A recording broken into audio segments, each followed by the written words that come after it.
بسم الله الرحمن الرحيم. حلقة جديدة يا جماعة، معاكم النهاردة أحمد حمدان. هنتكلم النهاردة عن صفحة الراوتر. صفحة الراوتر يا جماعة ما بتفتحش. كل ما اكتب في المتصفح 192.168.1.1 او الاي بي بتاع صفحة الراوتر، واجي افتح صفحة الراوتر سواء من الكمبيوتر او من التليفون، في الحالتين ما بترضاش تفتح. على التليفون بيطلع لك الرسالة زي ما انت شايفها كده، وعلى الكمبيوتر نفس الرسالة بتطلع برضو وما بترضاش تفتح معانا حتى مع جوجل كروم. جربت استخدمت ايدج، جربت استخدمت اي متصفح تاني، فايرفوكس، جربت استخدمت اكتر من متصفح ونفس المشكلة قائمة. طب الحل ايه؟ لو عايز تعرف خليك معايا.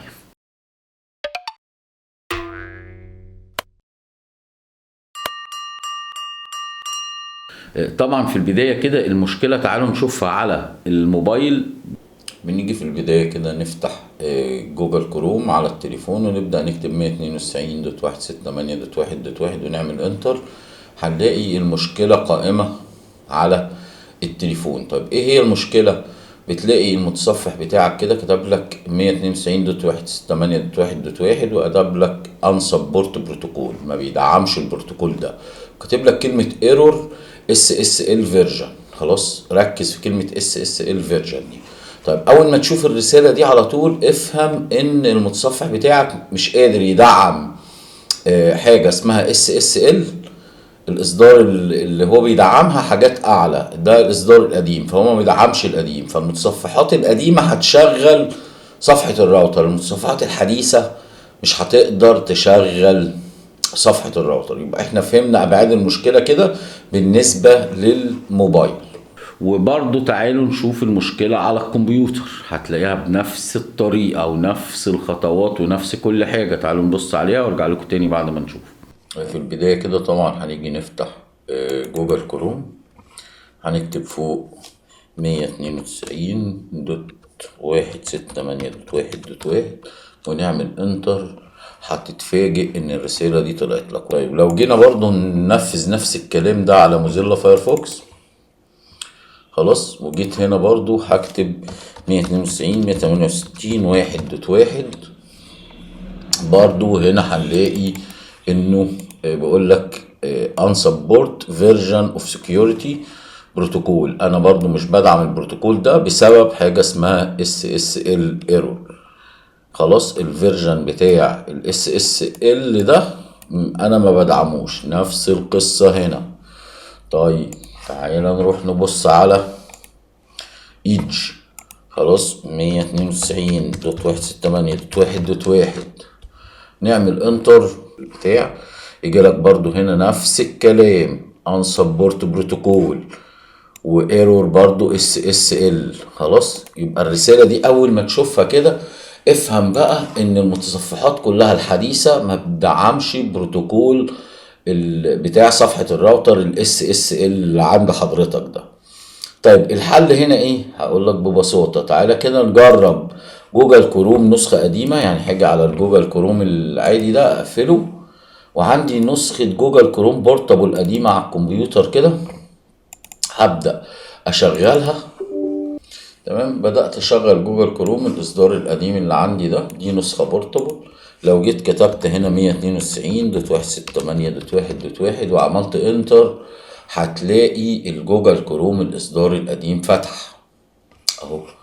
هتبدأ الرسالة دي تطلع زي ما احنا متعودين بقى، بتضغط ادفانسد او متقدم وبعدين بروسيد تو 192.168.1.1 او الانتقال الى 192.168.1.1. هبدأ اضغط كده، صفحة الراوتر هتفتح معايا عادي خالص. طبعا هتلاقي ان صفحة الراوتر فتحت. طيب برضو لو جينا سيبنا دوت كده وجينا فتحنا عندي اصدار قديم من موزيلا فايرفوكس برضو بورتابل، هبدأ اشغله كده. لو جيت فوق في المتصفح عملت 192.168.1.1 وعملت انتر، هتبدأ الرسالة دي تطلع لي اهي. اضغط برضو ادفانسد بنفس الطريقة واد تو اللي تحت دي واعمل كونفيرم عليها سكيورتي. هتلاقي صفحة الراوتر هتفتح عادي، مفيش اي مشكلة. صفحة الراوتر فتحت معانا ما فيهاش اي مشكلة. يبقى القصة من السوفت وير اللي على الراوتر والمتصفحات الحديثة عشان الحماية، قافلة بروتوكول اسمه SSL تقريبا زي ما اتفقنا.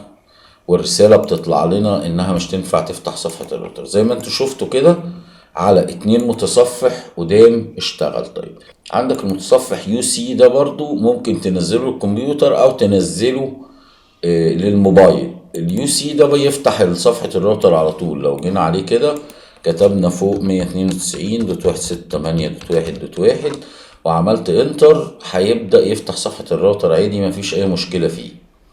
خلاص. طيب انت على تليفونك بقى لو استخدمت اي براوزر قديم زي مثلا انترنت على سامسونج مثلا الاصدار القديم، او مسحت تحديثات جوجل كروم مثلا، ممكن يفتح. بس اللي انا انصحك بيه انك تنزل UC للموبايل عندك. هنا هاجي اشغل UC براوزر زي ما اتفقنا على التليفون. مجرد ما هكتب فيه كده 192.168.1.1 صفحة الراوتر هتفتح عادي خالص. اديني كتبت 192.168.1.1 صفحة الراوتر هتفتح يا جماعة معايا، ما فيهاش اي مشكلة. خلاص بدأت صفحة الراوتر تفتح اهي وعادي خالص بUC براوزر. خلاص يبقى زي ما اتفقنا المشكلة بسبب لا اما تستخدم متصفح قديم لا تستخدم UC براوزر، وانا انصحك بUC براوزر. طيب يبقى وصلنا بقى يعني نهاية الحلقة. طب انا جربت عملت الحاجات دي وصفحة الراوتر ما بتفتحش معايا.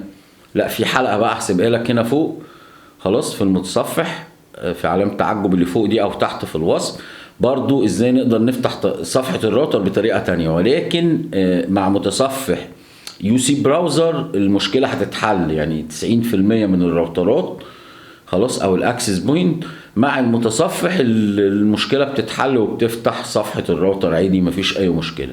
لو بقى لسه ما بتفتحش هسيب لك حلقه زي ما قلت لك في علامه التعجب اللي فوق في الوصف تحت برضو عن طريقه تانية لفتح صفحه الراوتر، ربما يكون المشكله منها. ولكن حتى الان المشكله القائمه اللي عند اكتر الناس زي ما قلت لك كده متصفح UC استخدمه للكمبيوتر او استخدمه للموبايل هيفتح المشكلة برضو، وعلى التليفون لو استخدمت اي براوزر قديم شوية هيفتح، وبرضو بالنسبة للكمبيوتر لو استخدمت متصفح قديم برضو هيفتح مفيش اي مشكلة. هسيب لكم لينكت المتصفح اللي هو موزيلا فايرفوكس النسخة البورتابل اللي انا استخدمتها، وجوجل كروم النسخة القديمة برضو البورتابل اللي انا برضو استخدمتها في الحلقة دي، لو انت حابب تستخدمه مع الكمبيوتر عندك وتفتح صفحة الراوتر من الكمبيوتر بكل بساطة. لحد هنا حلقتي تكون انتهت معاكم النهارده. ما تنساش تضغط على علامه السبسكرايب الحمراء دي وتفعل الجرس من جنبها من تحت الحلقه دي عشان يوصلك كل جديد. واخر حاجه احب اقولها لك، نورتوني في قناتي وكان معكم احمد حمدان. قاعدين يا جماعه والله الحلقه خلصت، يلا سلام عليكم.